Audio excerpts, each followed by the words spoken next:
Nessa entrevista, nós conversamos com o professor Marco Antônio Zago. O professor Zago graduou-se em Medicina pela FMRP em 1970, defendeu seu mestrado em 73 e seu doutorado em 1975. Atualmente, o professor Zago é professor titular aposentado no Departamento de Imagens Médicas, Hematologia e Oncologia Clínica da Faculdade de Medicina de Ribeirão Preto. O professor Zago foi reitor da Universidade de São Paulo de 2014 a 2018 e é atualmente o presidente da FAPESP.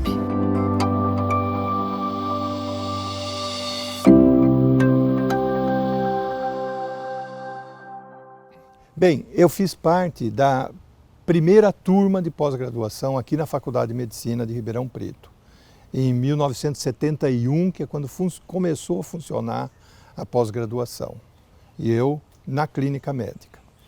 Bem, para entender o que ocorreu, é também necessário lembrar que esta nossa turma, que se formou em 70 e que entramos na pós-graduação em 71, nós entramos na universidade em 1965, isto é, quando começou o período militar. Então, a nossa vida estudantil foi muito uma reação, em grande parte, àquilo que ocorria na política nacional. Então, nós éramos muito ligados à política nacional, nós éramos muito interessados no futuro do país, muitos de nós éramos ativistas políticos na época, enfrentávamos, enfim, repressão policial, etc. Então era uma turma, como ocorria com a faculdade de um modo geral, mas a nossa turma enfrentou este período. E chegamos em 1970, quando nós nos formamos, logo após a cassação do Hélio Lourenço de Oliveira, que era vice-reitor da USP.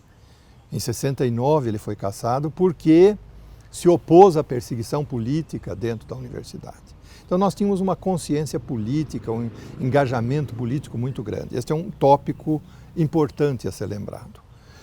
O segundo é que nós assistimos à criação da pós-graduação. Eu já desde muito jovem, desde o início do curso, no terceiro ano, frequentava os laboratórios da faculdade, eu fiz iniciação científica na fisiologia com o professor Migliorini e na hora do almoço eu ficava lá operando ratos, etc. E essas lideranças da faculdade se reuniam lá, tomavam café e discutiam os diferentes problemas, inclusive, num certo momento, a criação da pós-graduação, etc. E na criação propriamente dita da pós-graduação, 3 pessoas, no meu ver, tiveram muita influência.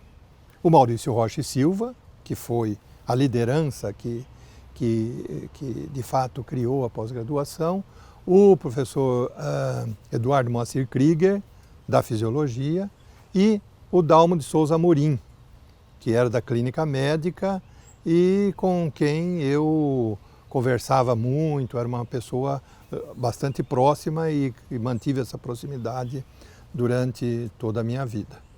Então, eu assisti à criação da pós-graduação, a concepção nova. No caso da clínica, era muito importante que a pós-graduação fosse claramente algo diferente da residência médica, que é uma forma tradicional de formação pós-graduada. Então, esses foram fatores muito importantes. Depois tem o fator pessoal. Como eu disse, eu estava decidido a fazer a carreira universitária. Então, desde o terceiro ano, fiz iniciação científica, primeiro na fisiologia e depois na hematologia. Eu me encantei pela hematologia, porque a hematologia é uma especialidade em que você atende pacientes, em que você trata doenças, mas ao mesmo tempo você examina aquelas doenças do ponto de vista laboratorial. Por exemplo, a citologia é fundamental para ser um bom hematologista, você tem que ser um bom citologista. E nós passávamos tempo considerável da nossa vida sentados no microscópio, examinando esfregaços de sangue, de medula óssea e assim por diante. E, portanto, já no período do 5º, 6º ano, eu participava das pesquisas que eram feitas na hematologia e que, neste caso, eram pesquisas em que se estudavam alterações dos cromossomos, alterações citogenéticas na gênese das doenças. Então eu acumulei material que mais tarde foi servir para minhas teses de mestrado e doutorado. Eu entrei, como eu disse, em 71, em 73 fiz o mestrado e em 75 o doutorado, mas sempre com material relacionado com a citogenética. Naquela época não existia sequenciamento genético, quer dizer, o mais próximo que nós podíamos chegar dos genes era examinando os cromossomos. Mas nós tínhamos, e isso por influência do meu chefe, orientador na época, Cássio Bottura, é de que nós poderíamos entender as doenças se olhássemos os genes. E o mais próximo que nós tínhamos era olhar os cromossomos.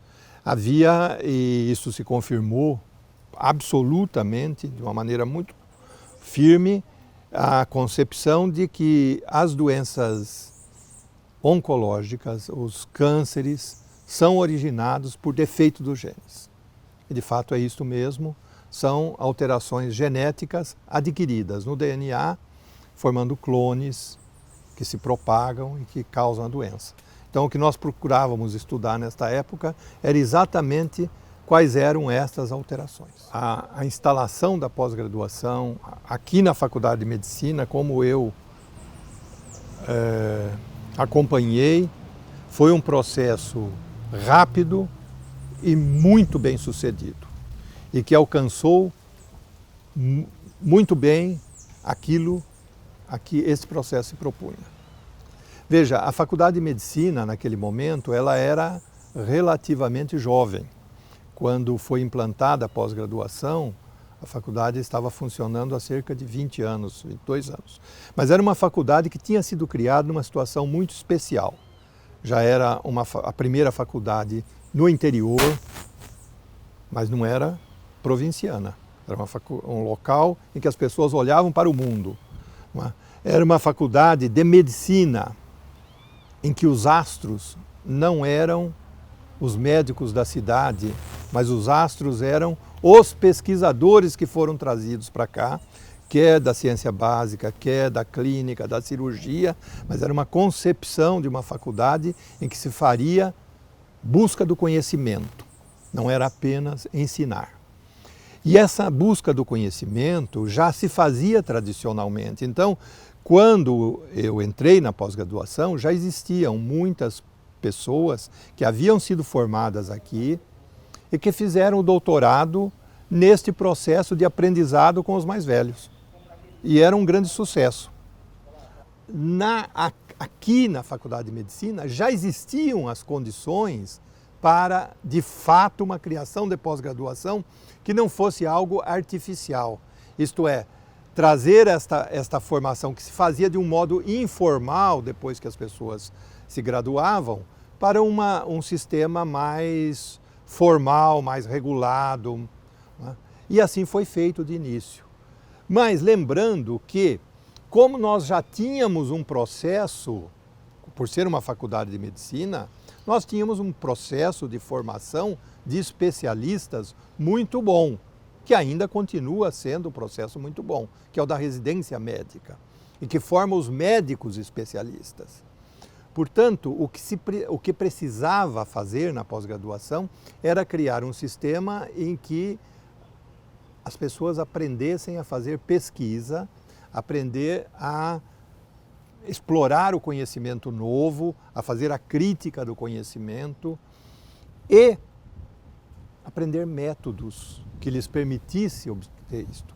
Então, eu me lembro, meu curso de pós-graduação, quando eu iniciei, além de alguns aspectos muito gerais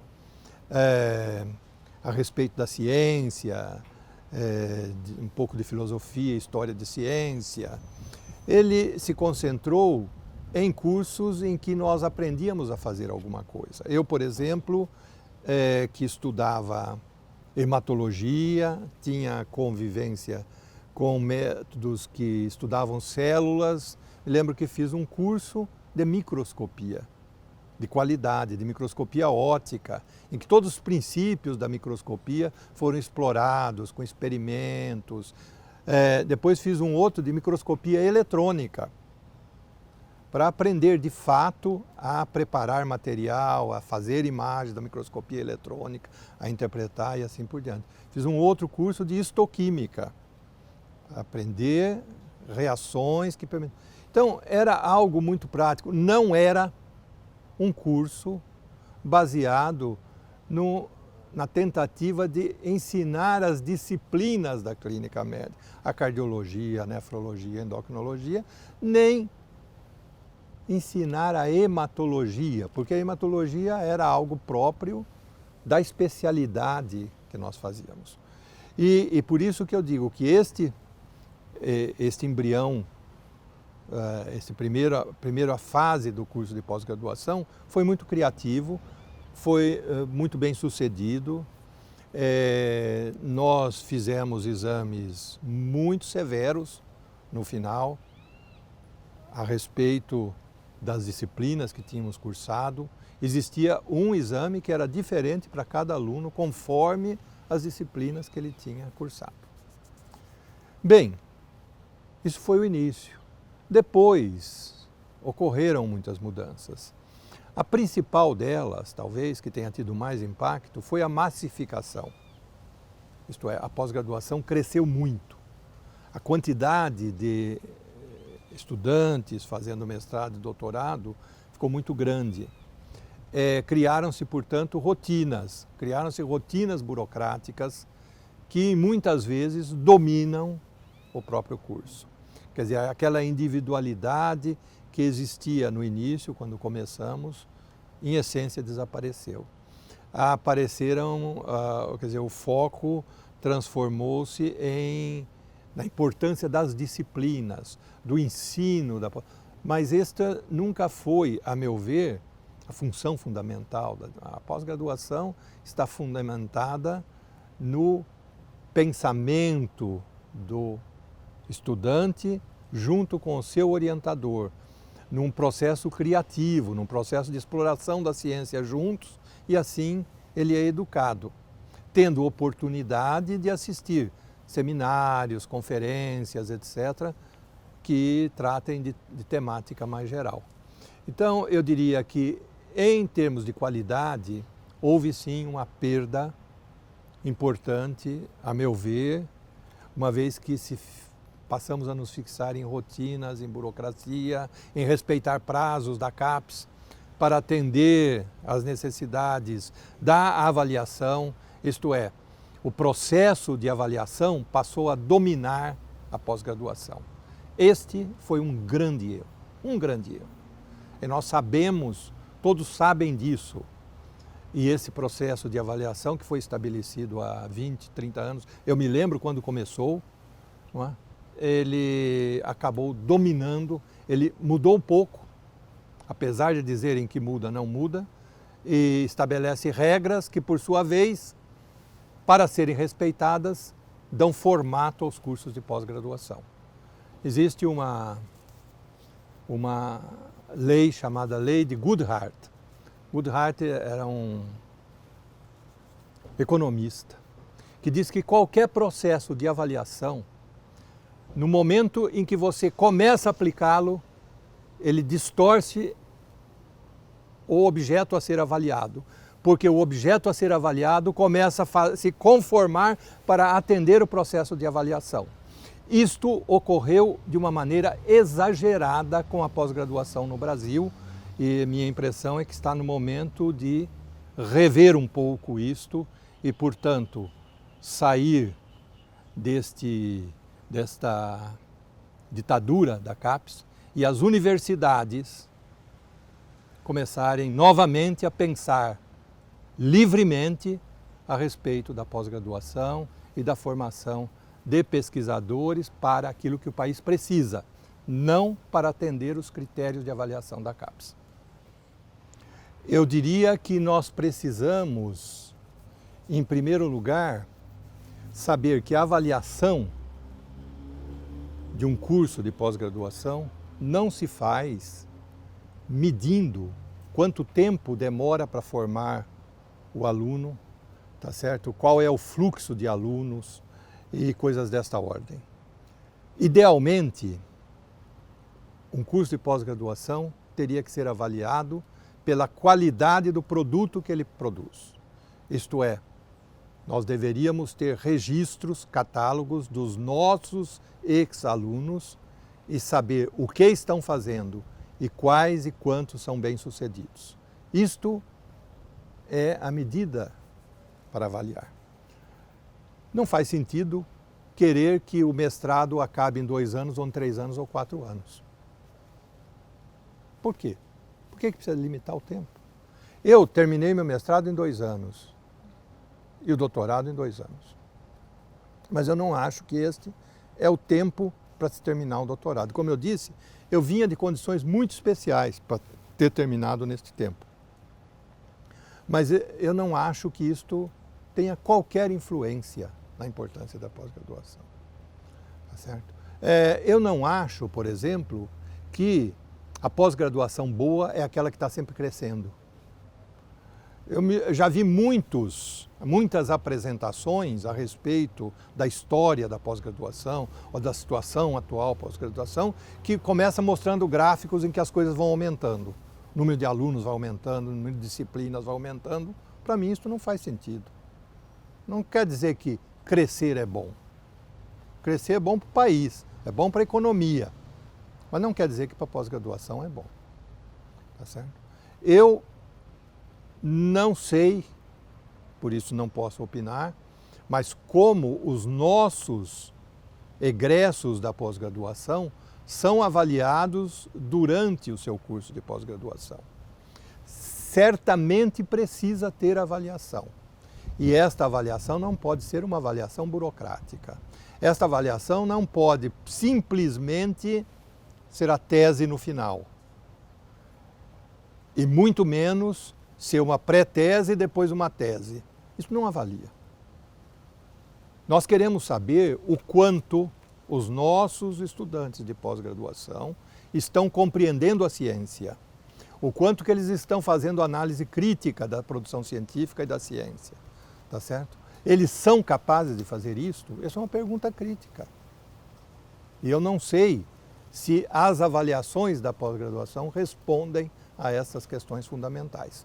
Mas eu diria que a nossa universidade, a Universidade de São Paulo, assim como as outras universidades públicas do Estado, e somos 6, e somos uma força muito grande na pós-graduação do país, nós deveríamos pensar nessas coisas, temos condições de fazer atividades relacionadas com os nossos estudantes, que são muito mais próximas daquilo que se espera deles no futuro, quando eles forem pesquisadores, chefes de grupos de pesquisa e assim por diante.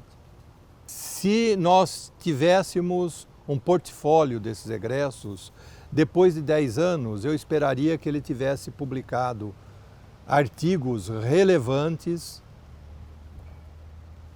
que mudaram de alguma forma conceitos. Eu esperaria que eles tivessem orientado algumas pessoas e que essas pessoas estivessem no bom caminho. Eu esperaria que eles tivessem uma importância no nosso sistema de ciência, tecnologia e educação superior, isto é, ocupassem algumas posições em que eles decidem sobre política científica, sobre educação e assim por diante. Este é um perfil de um estudante de pós-graduação que foi bem sucedido, tá certo? Ele deve, para fazer essas coisas, ele provavelmente deve ter também financiamento de alguma agência importante ou de mais de uma. Esta é um portfólio fácil de desenhar. Não, eu entendo que a pós-graduação é uma atividade permanente para os próximos decênios, depois não sei. Mas certamente ela é importante porque ela faz parte desta ideia de criar novas lideranças para o futuro. Essencialmente é isso. Nós queremos formar pesquisadores para preencher os espaços no nosso sistema de ciência e tecnologia, mas que serão não apenas pesquisadores no sentido clássico, de trabalhar em laboratórios, mas de fazerem também uma liderança, não é, de todo o nosso sistema de ciência e tecnologia e até político, não só de política de ciência e tecnologia. Então a pós-graduação é uma fonte importante dessas pessoas preparadas para dirigir a sociedade. Então é um segmento muito importante do processo da educação superior. Agora, ela assumiu uma dimensão muito grande. Eu não sei se esta dimensão será mantida ou se é necessário que seja mantida desse tamanho. Veja, eu não estou aqui me alinhando com aquele argumento muito primário que às vezes a gente ouve de que nós estamos formando doutores para depois serem taxistas porque não tem espaço para eles. Não acredito nisto. De fato, nós precisamos formar pessoas qualificadas para que elas possam ampliar o nosso sistema de ciência e tecnologia, fazer com que o sistema de ciência e tecnologia seja um dos motores do desenvolvimento do país. Então, não me alinho com isto. Lembrando que a maioria dos graduados da pós-graduação não irão trabalhar no sistema acadêmico. Se o nosso país, se a economia do país e se o sistema de tecnologia nosso estiver suficientemente maduro. Muitos deles trabalharão em empresas de tecnologia, nos setores de pesquisa e desenvolvimento. No estado de São Paulo já é assim. 54% dos pesquisadores do estado de São Paulo trabalham em empresas. E o que é pesquisador? Pesquisador é uma pessoa que ganha vida fazendo pesquisa. Em algum local ele trabalha e para viver, para manter sua família, ele recebe e a função dele é fazer pesquisa.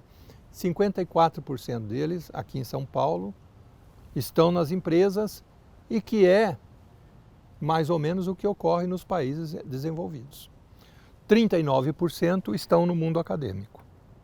Então, nós precisamos formar pessoas para essas atividades e, portanto, a expansão dessas atividades depende de termos pessoas preparadas. Mas a pós-graduação também tornou-se um tipo de digamos, um desejo de todo mundo. Todo mundo quer ter pós-graduação como se ter pós-graduação fosse mais chique. É o suprassumo ter um curso de pós-graduação. E daí, isto afetou de duas formas a pós-graduação. Em primeiro lugar, criou uma fragmentação que, a meu ver, absolutamente inaceitável. Na nossa faculdade mesmo, nós temos pós-graduação em oncologia, em nefrologia, em cardiologia, em endocrinologia, e vai embora. Quer dizer, repetindo as especialidades médicas. Isso para mim não faz muito sentido. Nós deveríamos ter pós-graduação em algumas disciplinas fundamentais das ciências médicas. Pós-graduação em epidemiologia, em fisiopatologia, em medicina celular e molecular, e que serve para o oftalmologista, para o endocrinologista, para o nefrologista e assim por diante.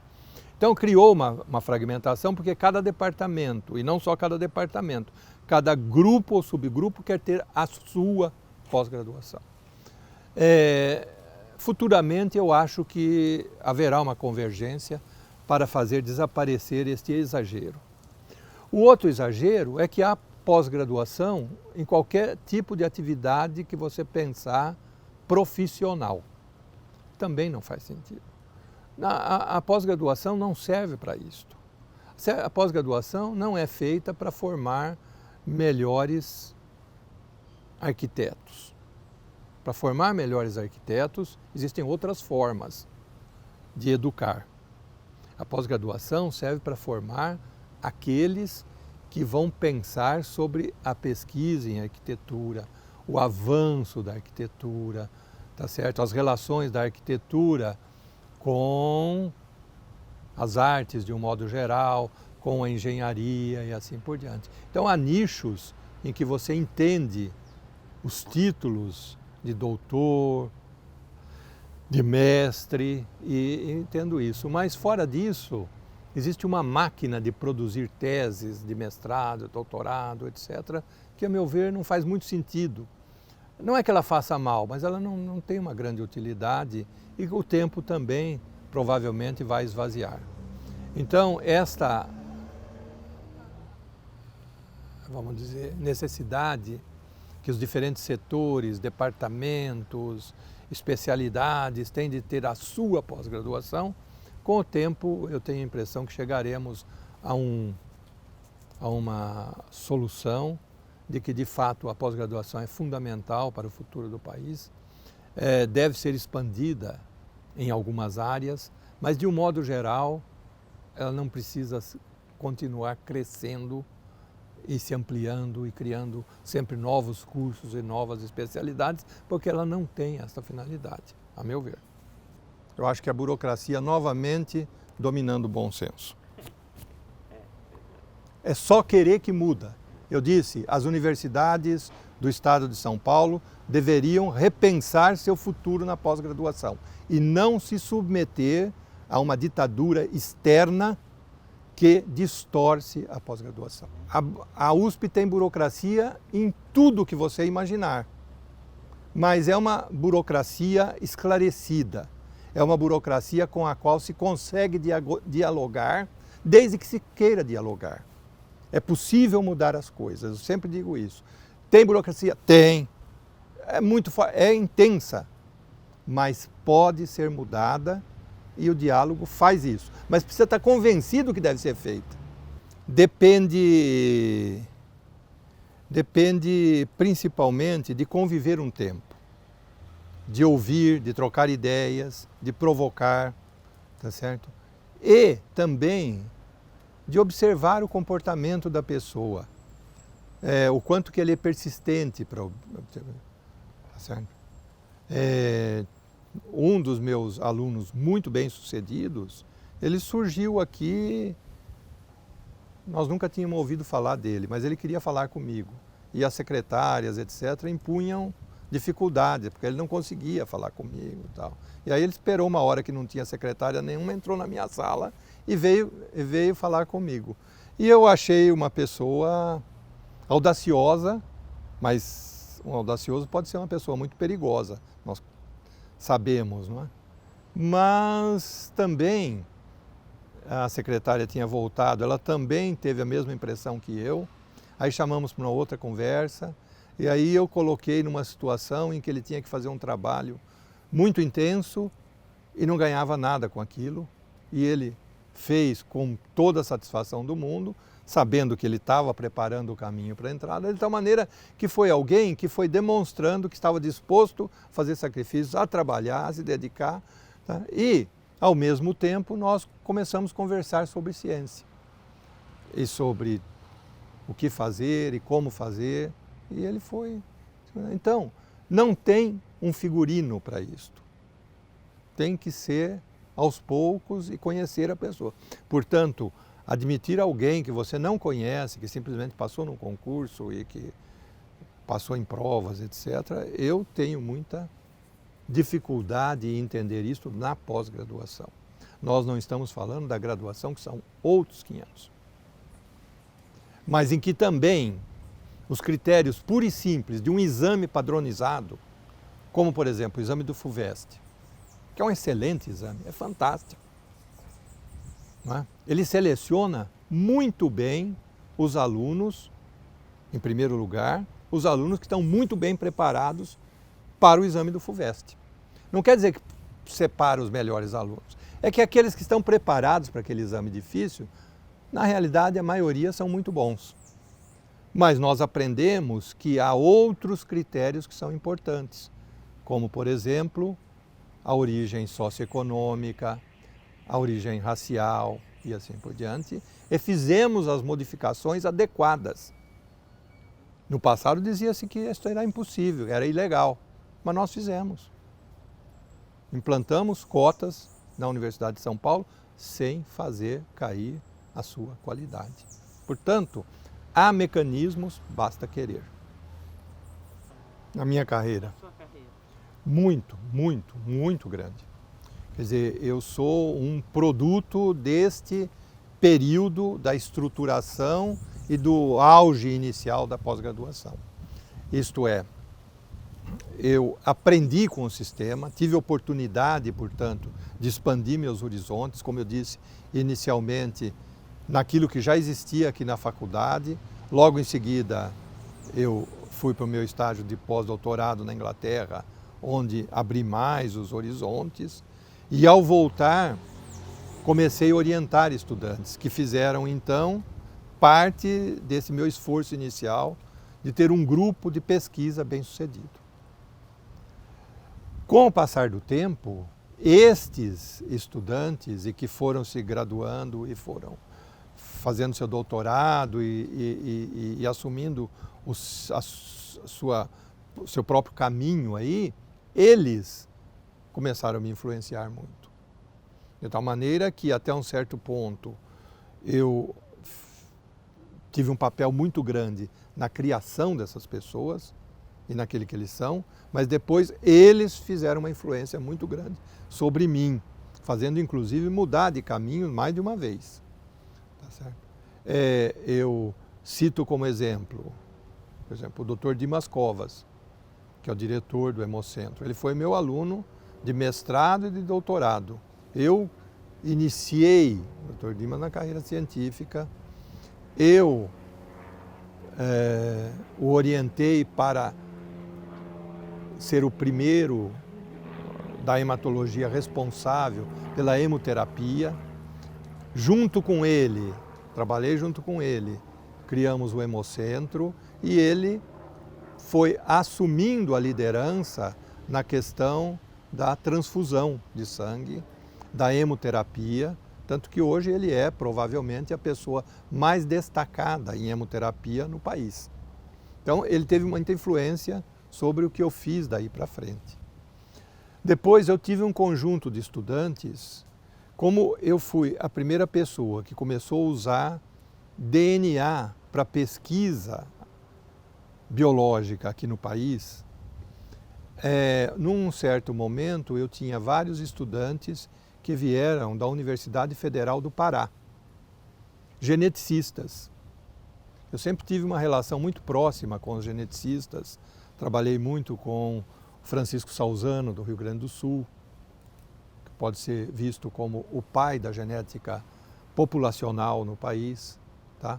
Mas o Salzano, naquela época, não tinha os métodos de biologia molecular, de estudo de DNA. Então, eles vieram fazer mestrado e doutorado comigo aqui. Foram 5 ou 6. E com isto, nós começamos a estudar genética populacional, principalmente a dinâmica populacional da população inicial do país, dos indígenas, da chegada dos africanos. E assim, fizemos muitos estudos de genética populacional. E chegou um momento que o meu laboratório estava quase que dedicado à genética populacional. No entanto, eles voltaram para o Pará, um deles ficou aqui, mas os demais voltaram, abriram um bom centro de pesquisa lá. Não fazia mais muito sentido eu continuar fazendo genética populacional de ameríndios, de populações brasileiras, num departamento de clínica médica. E aí meus colegas, meus ex-alunos de pós-graduação, novamente fizeram pressão sobre mim para que nós mudássemos a via novamente. E aí começamos a estudar novamente doenças hematológicas e nos focamos em câncer, finalmente em terapia celular, que foi o tema do meu primeiro CEPID da FAPESP, já muito influenciado por esses meus ex-alunos. Esta temática deu muito certo no ano 2000. Em 2013 esse CEPID foi renovado e logo em seguida eu saí da coordenação dele porque virei reitor e como reitor não fazia sentido eu fazer isso e o Dr. Dimas assumiu a coordenação. Então, como eu disse, a pós-graduação teve um papel central em toda a minha carreira. Primeiro, porque eu ajudei a formar os pesquisadores. Depois, eles me influenciaram. Tá certo? O Centro de Genética Humana Populacional em Belém do Pará vai muito bem. Estão produzindo trabalhos excelentes e tal. E aqui não se fala mais nisso. A situação do país, neste momento, é preocupante. É preocupante por vários motivos. Nós sofremos o impacto aí da pandemia, que foi muito grande. As pessoas ainda não se deram conta de quanto isso desorganizou nossa sociedade. O impacto que teve na universidade foi imenso. Nós ainda não vimos reflexo disso na produção científica, mas veremos. Então, foi um impacto muito grande na vida da sociedade. Ela desorganizou e está organizando a sociedade sobre outras linhas e outros parâmetros. O que nós teremos a partir de 22, 23 é um mundo muito diferente do anterior. Muitas coisas desaparecerão e outras tomarão outro formato. Neste período, uma das coisas que sobressaiu foi a importância da ciência. Sobressaiu não só para nós que somos cientistas e percebemos a importância da ciência, para todos os cidadãos. A ciência entra hoje na casa de todo mundo, todo dia no jornal. Todo dia estão falando do controle da epidemia, da vacina, dos novos medicamentos. Portanto, a ciência virou um tema de debate, não só aqui no Brasil, no mundo inteiro. E, novamente, o mundo todo compreendeu que o controle da tecnologia e da ciência é o controle das sociedades. O presidente Biden está reforçando muito isto. Colocou um pacote de trilhões de dólares para reforçar a ciência e a tecnologia, e ele diz com muita clareza, para conter o crescimento chinês. Não é que se tem alguma coisa contra os chineses. Os chineses estão fazendo a mesma coisa, usando a ciência e a tecnologia para fazer o seu controle da economia, tá certo? E geopolítico. Então, grandes potências estão fazendo isso. Então, qual é o nosso caminho? O caminho para os nossos jovens é fazer isso. Não é ficar preso a uma oportunidade de emprego, tá certo? Como antigamente a gente dizia, trabalhar no banco, tá certo? Ter um ordenado seguro todo mês, etc. Esse era o sonho de muitos jovens e o sonho de muitas meninas encontrar um jovem desse tipo para casar e ter uma vida tranquila e com segurança todo fim de mês. Esse não é o momento disso. O momento é de apostar que aqueles que dominarem a ciência, a tecnologia, aqueles que forem suficientemente audaciosos, não só na academia, mas nas empresas, criando suas próprias empresas, etc., estes têm a chave do futuro. E o país tem que fazer isso, tem que fazer isso. Então é uma mensagem de otimismo. E eu acho que os jovens estão preparados para fazer isso. Eles fazem qualquer coisa que queiram fazer. Eles precisam ser motivados.